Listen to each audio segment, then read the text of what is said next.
नमस्कार दोस्तों, online study पे आप सभी दोस्तों का बहुत बहुत स्वागत। दोस्तों आज के इस वीडियो के माध्यम से हम लोग पढ़ने वाले हैं भारतीय संविधान के भाग। भारतीय संविधान की भारतीय मूल संविधान में कितना भाग था? तो भारतीय मूल संविधान में 22 भाग था। भारतीय मूल संविधान में कितना भाग था? तो 22 भाग था और 8 अनुसूची और 395 अनुच्छेद था। लेकिन वर्तमान में देखा जाए तो भागों की संख्या अभी भारतीय संविधान में कितना हो गया है? तो वर्तमान में टोटल कुल भागों की संख्या हो गया है 25 भाग हो गया है और 12 अनुसूची और अनुच्छेद देखा जाए तो 465 के आसपास अनुच्छेद हो गया है वर्तमान में। तो ठीक है, तो दोस्तों आज हम लोग 25 भागों के बारे में, भारतीय संविधान के 25 भागों के बारे में विस्तार से अध्ययन करेंगे और देखेंगे कि किस भाग में क्या चीज़ का प्रावधान किया गया है, किस भाग में क्या चीज़ का वर्णन किया गया है। इसको हम लोग अनुच्छेद के साथ साथ अध्ययन करेंगे। ठीक है, तो देखते हैं कि कौन कौन से अनुच्छेद को और कौन कौन से अनुच्छेद को संविधान में संशोधन करके जोड़ा गया है। ठीक है, 22 मूल संविधान में तो 22 ही भाग था। 3 भाग को संविधान संशोधन करके उसमें जोड़ा गया है। ठीक है, इसको भी हम लोग देखेंगे कि किस संविधान संशोधन के तहत इसको जोड़ा गया है और कब जोड़ा गया है और उसमें क्या चीज का प्रावधान किया गया है। तो दोस्तों शुरू करते हैं। सबसे पहला भाग है हम लोग का पहला भाग 1 में है। भाग 1 में प्रावधान किया गया है संघ। क्या है? संघ एवं उसका राज्य क्षेत्र। संघ एवं उसका राज्य क्षेत्र भाग 1 में वर्णन है संघ एवं उसका राज्य क्षेत्र। संघ एवं उसका राज्य क्षेत्र का मतलब हो गया देश, हमारा देश भारत और उसके अंदर जो राज्य है उसका राज्य क्षेत्र के बारे में विस्तार से अध्ययन किया गया है कि कौन कौन से राज्य है, कितने राज्य है और उसका क्षेत्रफल क्या है, इसके बारे में विस्तार से उसमें दिया गया है। ठीक है, और अगर देखा जाए संघ एवं उसका राज्य क्षेत्र जो है प्रथम अनुसूची में भी इसी का वर्णन है। प्रथम अनुसूची में क्या दिया गया है? संघ एवं उसका राज्य क्षेत्र। प्रथम अनुच्छेद में क्या दिया गया? पहला अनुच्छेद में उसमें भी संघ एवं उसका राज्य क्षेत्र और पहला भाग 1 में भी इसी का वर्णन किया गया है, संघ एवं उसका राज्य क्षेत्र। ठीक है, आगे हम लोग देखते हैं और इसका अनुच्छेद देख लेते हैं कि संघ एवं उसका राज्य क्षेत्र का अनुच्छेद जो है किस अनुच्छेद के तहत इसको रखा गया है। तो अनुच्छेद 1 से 4 तक में इसका वर्णन मिलता है। किसका वर्णन मिलता है? संघ एवं उसका राज्य क्षेत्र। ठीक, नेक्स्ट है भाग 2। भाग 2 में है नागरिकता। भाग 2 में क्या चीज का प्रावधान है? तो नागरिकता दिया गया है।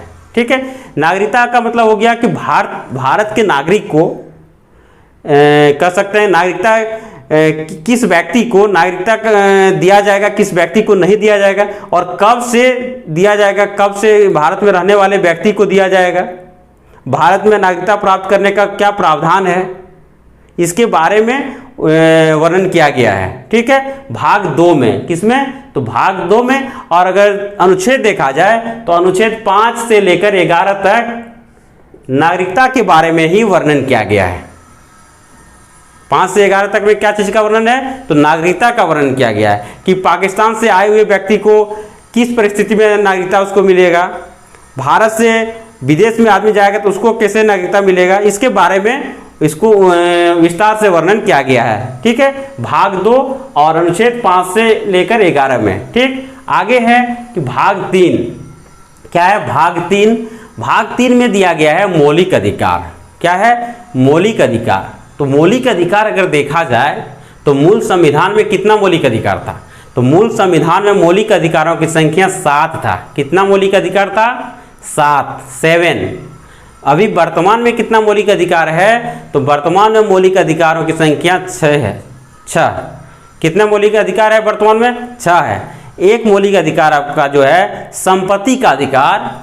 संपत्ति का अधिकार जो 7वां मौलिक अधिकार संपत्ति का अधिकार था उसको मौलिक अधिकार से हटाकर उसको कानूनी अधिकार में रखा गया है, उसको कानूनी अधिकार बना दिया गया है।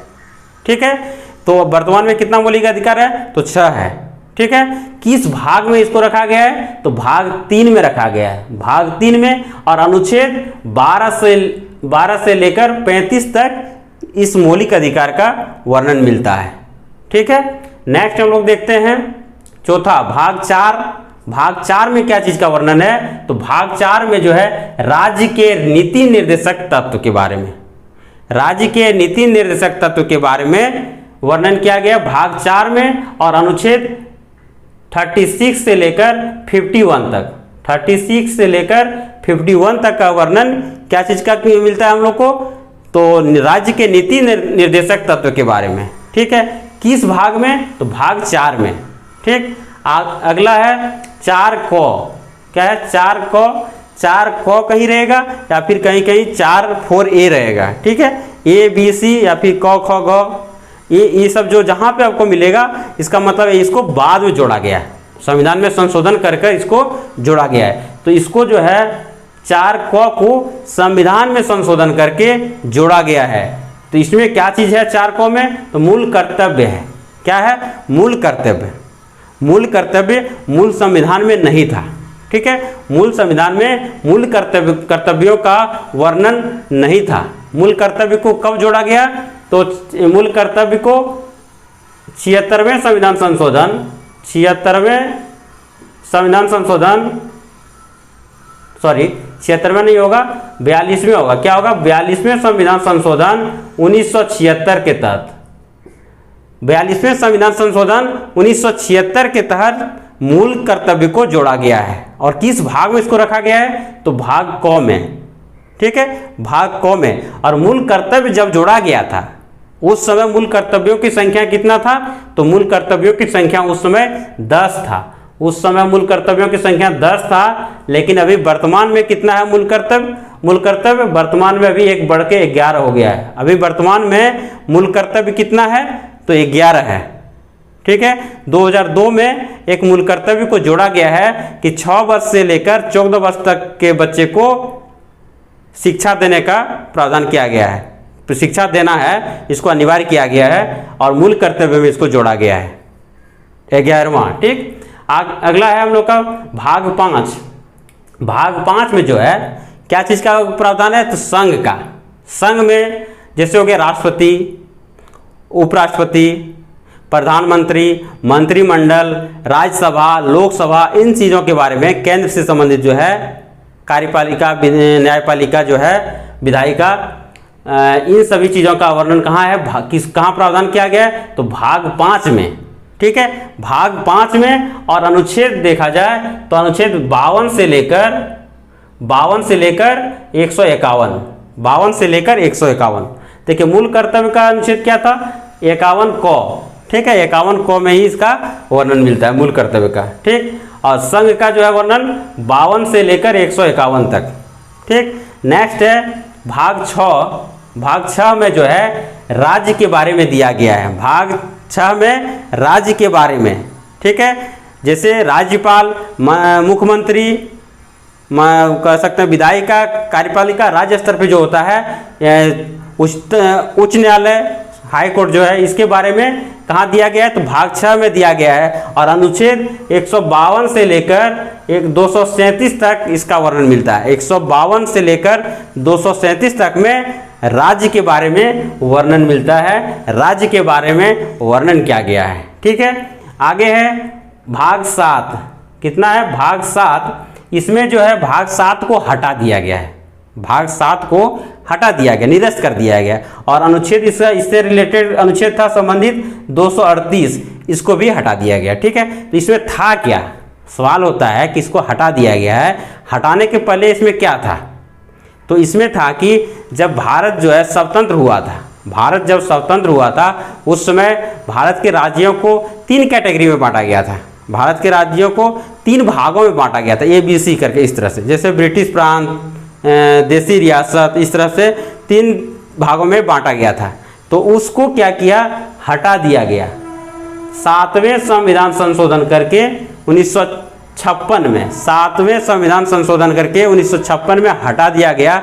और भाषा के आधार पे राज्यों का गठन किया गया, भाषा के आधार पे राज्यों का बंटवारा किया गया। ठीक है, किस अनुच्छेद से संबंधित था, 238 से, इसको भी निरस्त कर दिया गया, इसको भी हटा दिया गया। ठीक है, आगे है भाग 8।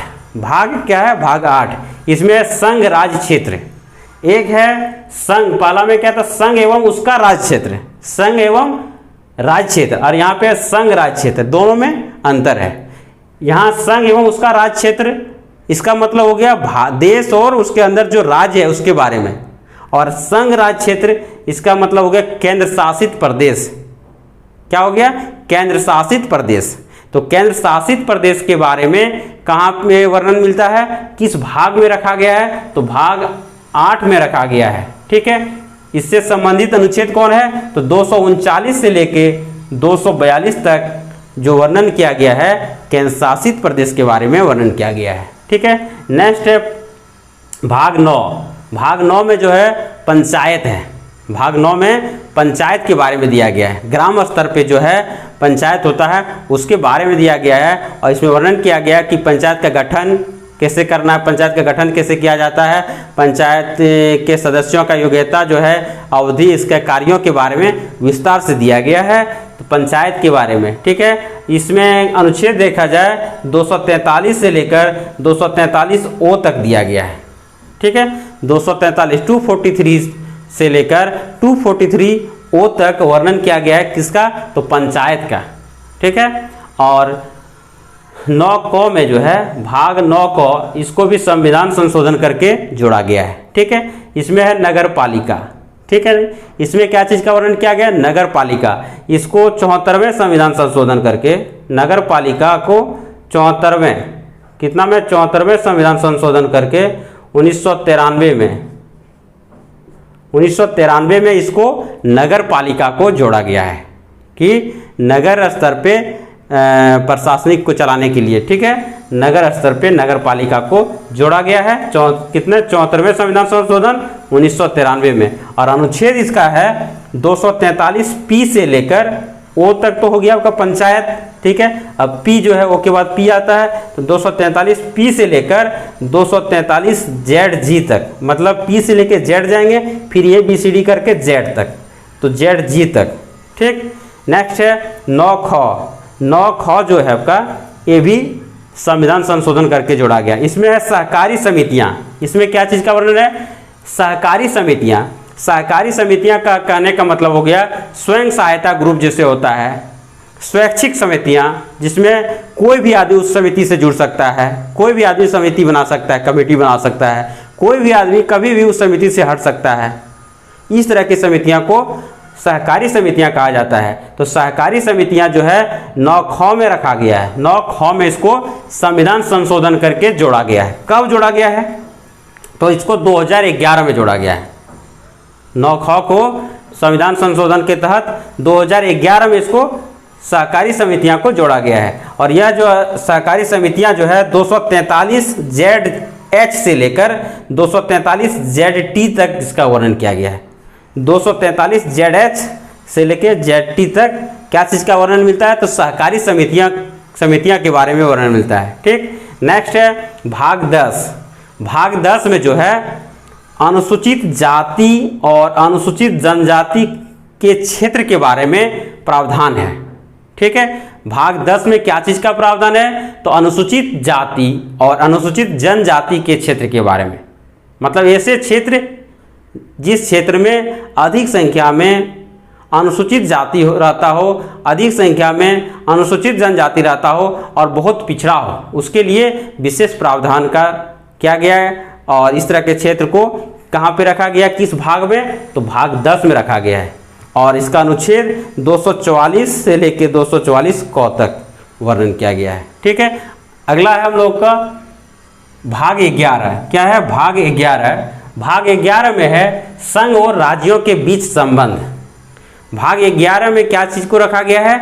तो संघ और राज्यों के बीच कैसा संबंध होगा, विधायी संबंध के बारे में, प्रशासनिक संबंध के बारे में, वित्तीय संबंध के बारे में कहाँ पे वर्णन किया गया है? तो भाग 11 में। और अनुच्छेद 245 से लेकर 263 तक वर्णन किया गया है। ठीक है, नेक्स्ट है भाग 12 में। भाग 12 में रखा गया है वित्त को, संपत्ति को, संविदाएं को, वाद को, इन सभी पॉइंट्स को भाग 12 में रखा गया है। वित्त हो गया पैसा से संबंधित, संपत्ति हो गया जगह जमीन जायदाद। ठीक है, इसको भाग 12 में रखा गया है। और अनुच्छेद देखा जाए 264 से लेकर 300 क तक 264 से लेकर 300 क तक इसका वर्णन किया गया है। जिससे संपत्ति का अधिकार जो है कानूनी अधिकार जब उसको बना दिया गया और 300 क में उसको रखा गया, अनुच्छेद 300 क में रखा गया है। ठीक है, इसमें हो गया वित्त में, जैसे आ गया आपका संचित निधि हो गया, टैक्स से जो टैक्स सरकार जो टैक्स लेती है, इन सभी चीज़ों को भाग 12 में रखा गया है। टैक्स हो गया, खजाना हो गया, संचित निधि, आकस्मिक निधि। ठीक है, इसको जो है भाग 12 में रखा गया है। और एक है भाग 13। भाग 13 में जो है भारत के भीतर व्यापार और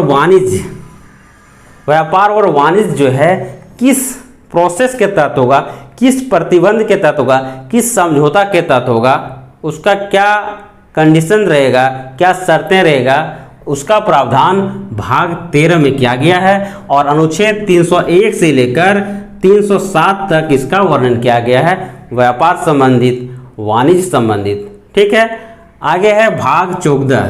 क्या है? भाग 14। भाग 14 में है संघ और राज्यों के अधीन सेवाएं।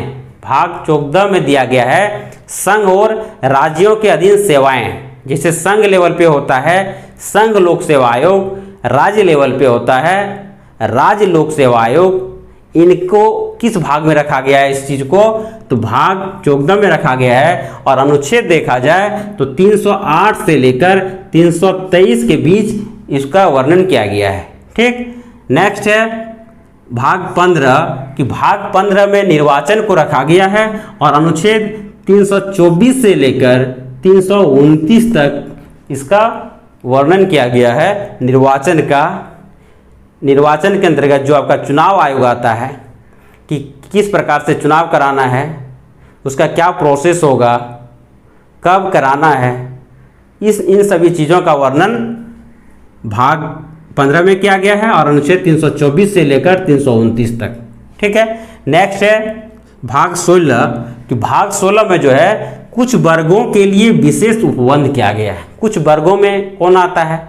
तो कुछ वर्गों में जैसे हो गया आपका ST, SC, OBC, पिछड़ा जाति इसको कहते हैं। तो ST, SC के लिए विशेष प्रावधान किया गया, विशेष उपबंध किया गया है। जिससे लोकसभा में ST, SC के लिए सीटों की संख्या क्या कहते हैं आरक्षण किया गया है। लोकसभा विधानसभा में भी आरक्षित किया गया है। एंग्लो इंडियन का प्रावधान किया गया है। पिछड़े वर्गों के लिए पिछड़ा वर्ग आयोग का गठन किया गया है। इसको जो है भाग 16 में रखा गया। कुछ वर्गों के लिए विशेष उपबंध में हो गया आपका ST, SC, OBC। ठीक है, एंग्लो इंडियन, इन सभी चीज़ों का वर्णन जो है 330 अनुच्छेद 330 से लेकर 342 तक में किया गया है वर्णन। ठीक है, नेक्स्ट है भाग 17। क्या है भाग 17? भाग 17 में है राजभाषा। भाग 17 में क्या चीज़ का प्रावधान है? तो राजभाषा का, कि भारत का राजभाषा कौन से भाषा होगा। तो भारत का राजभाषा कौन है? ऑफिशियल लैंग्वेज जिसको कहते हैं हिंदी है। हिंदी का लिपि क्या है? देवनागरी है। प्राथमिक शिक्षा किस भाषा में दिया जाएगा? इन सभी चीज़ों का वर्णन अनुच्छेद 343 से लेकर 351 तक में किया गया है। भारत का राजभाषा जो है भारत का राजभाषा भाग 17 में। ठीक, अगला है भाग 18। भाग 18 में जो है आपात उपबंध के बारे में दिया गया है। आपात उपबंध में जैसे कौन आता है? जैसे 352 का है, 356, 360, 356 का राष्ट्रपति शासन, ये सब जो है आपका आपात उपबंध के अंतर्गत आता है। और अनुच्छेद देखा जाए 352 से लेकर 360 तक में इसका वर्णन किया गया है। आपात उपबंध किस भाग में? तो भाग 18 में रखा गया है। ठीक, नेक्स्ट है भाग 19। भाग 19 में है प्रकीर्ण। प्रकीर्ण का मतलब हो गया विविध, जिसको कहते हैं मिसलेनियस, मिश्रित होता है, कि अलग से प्रावधान किया गया है। राष्ट्रपति का, जैसे कि यहाँ राष्ट्रपति है, राज्यपाल है, राष्ट्रपति का तो हम लोग पढ़े यहाँ पे संघ में पढ़ लिए, राज्यपाल का तो यहाँ हम लोग पढ़े राज्य में, लेकिन इसके लिए कुछ अलग से प्रावधान किया गया है। तो अलग से क्या प्रावधान किया गया है? जैसे राष्ट्रपति, राज्यपाल, संसद और राज प्रमुख, ये इन सभी के लिए अलग से क्या प्रावधान किया, संरक्षण का प्रावधान किया गया है। ये जो है अनुच्छेद 361 से लेकर 367 तक में इसका वर्णन किया गया है। ठीक है, तो प्रकीर्ण जो है विविध, जिसको कह सकते हैं मिसलेनियस, मिसलेनियस किस भाग में रखा गया है, तो भाग 19 में रखा गया है। ठीक, नेक्स्ट है भाग 20। भाग 20 में संविधान का संशोधन। भाग 20 में संविधान का संशोधन, कि संविधान में संशोधन कब करना है, किस परिस्थिति में करना है और किस प्रोसेस के तहत करना है, इसका वर्णन किया गया है, इसका विस्तार से दिया गया है। तो संविधान संशोधन किस भाग में रखा गया है, तो भाग 20 में रखा गया है। किस अनुच्छेद के तहत संविधान संशोधन किया जा सकता है, तो अनुच्छेद 368 के तहत संविधान संशोधन किया जा सकता है। ठीक है, नेक्स्ट है भाग 21। तो भाग 21 में है अस्थायी संक्रमणकालीन और विशेष उपबंध। भाग 21 में क्या है, अस्थायी संक्रमणकालीन और विशेष उपबंध, मतलब अस्थायी नहीं, अस्थायी क्या है, अस्थायी। ठीक है, अस्थायी संक्रमणकालीन, इसका मतलब हुआ अस्थायी संक्रमणकालीन का मतलब विशेष उपबंध। जैसे जम्मू कश्मीर को 370 के तहत विशेष राज्य का दर्जा दिया गया था। यह क्या था, अस्थायी संक्रमणकालीन था, इसीलिए इसको हटा दिया गया। तो इस तरह से बहुत सारे राज्य को विशेष उपबंध का प्रावधान किया गया, बहुत सारे राज्यों के लिए, जैसे महाराष्ट्र, गुजरात, मणिपुर, नागालैंड, इन सभी राज्यों के लिए विशेष राज्यों का विशेष उपबंध का प्रावधान किया गया है। ठीक है, लेकिन यह प्रावधान कैसा है, अस्थायी है, अस्थायी, इसको कभी भी हटाया जा सकता है। इसीलिए 370 के तहत जो विशेष राज्य का दर्जा था जम्मू कश्मीर को, इसको हटा दिया गया। अगर ये अस्थायी होता तो इसको नहीं हटाया जा सकता था, अस्थायी था इसलिए इसको हटाया गया। ठीक है, तो इसका अनुच्छेद जो है किस अनुच्छेद में वर्णन है, तो 369 से लेकर 392 तक में, 369 से लेकर 392 तक में वर्णन अस्थायी संक्रमणकालीन और विशेष उपबंध के बारे में वर्णन किया गया है। नेक्स्ट है भाग 22। ठीक है, क्या है भाग 22। नेक्स्ट और 100 लास्ट है कि संक्षिप्त नाम। भाग 22 में दिया है संक्षिप्त नाम, प्रारंभ, हिंदी में प्राधिकृत पाठ और निरसन। इस पॉइंट को समझना है कि संक्षिप्त नाम, कि भारतीय संविधान का जो बनाया गया, इस संविधान का संक्षिप्त नाम क्या होगा, तो इसका संक्षिप्त नाम क्या है, भारत का संविधान। क्या है, भारत का संविधान। ठीक है, इसको किस भाग में रखा गया है, तो भाग 22 में रखा गया है। प्रारंभ, यहाँ पे प्रारंभ दिया है, तो प्रारंभ का मतलब हो गया यहाँ पर कि प्रारंभ, कि जब 26 नवंबर 1949 को भारतीय संविधान जो बनकर तैयार हुआ, जब तैयार हुआ उसी समय से कुछ आर्टिकल्स को, कुछ अनुच्छेद को लागू कर दिया गया, और जो शेष आर्टिकल्स को 26 जनवरी 1950 से लागू किया गया। ठीक है, तो प्रारंभ में जो लागू किया गया वही प्रारंभ है। इसके बारे में कौन कौन से आर्टिकल्स को लागू किया गया था उसके बारे में दिया गया है भाग 22 में। और हिंदी में प्राधिकृत पाठ, मतलब भारतीय संविधान जो मतलब मूल कॉपी उसका जो था वो तो अंग्रेजी में लिखा गया था, इंग्लिश में लिखा गया था, लेकिन इसको ट्रांसलेट किया गया, अनुवाद किया गया है।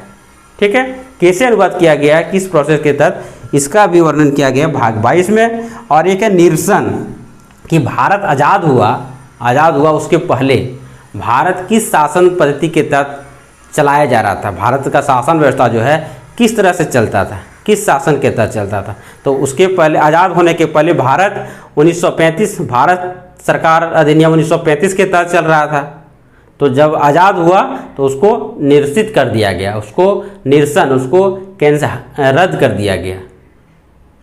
ठीक है, तो इस प्रकार से हम लोग 22 भाग, मतलब कह सकते हैं 25 भागों के बारे में विस्तार से देखें। तो इसमें से देखते हैं कौन कौन से भाग इम्पोर्टेंट है। तो इसे अगर देखा जाए, भाग 1, 2, 3, 4, 4 को 5, भाग 6, 7, ये सब जो है भाग, ये तो रिपीटेड है कि हमेशा एग्जाम में प्रश्न पूछा जाता है यहाँ से। ठीक है, लेकिन कुछ भाग इसमें ऐसा है जो पूछा नहीं जाता है, लेकिन हो सकता है आने वाले एग्जाम में पूछा जाए। इसीलिए सभी भागों को अध्ययन करने से फ़ायदा है कि कहीं से अगर क्वेश्चन पूछा जाए तो उसका हम लोग जवाब दे सकें। तो दोस्तों उम्मीद करते हैं आप लोगों को यह वीडियो बहुत ही अच्छा लगेगा। अगर अच्छा लगे तो लाइक कीजिए, कमेंट कीजिए और हमारा YouTube चैनल को सब्सक्राइब कीजिए। धन्यवाद।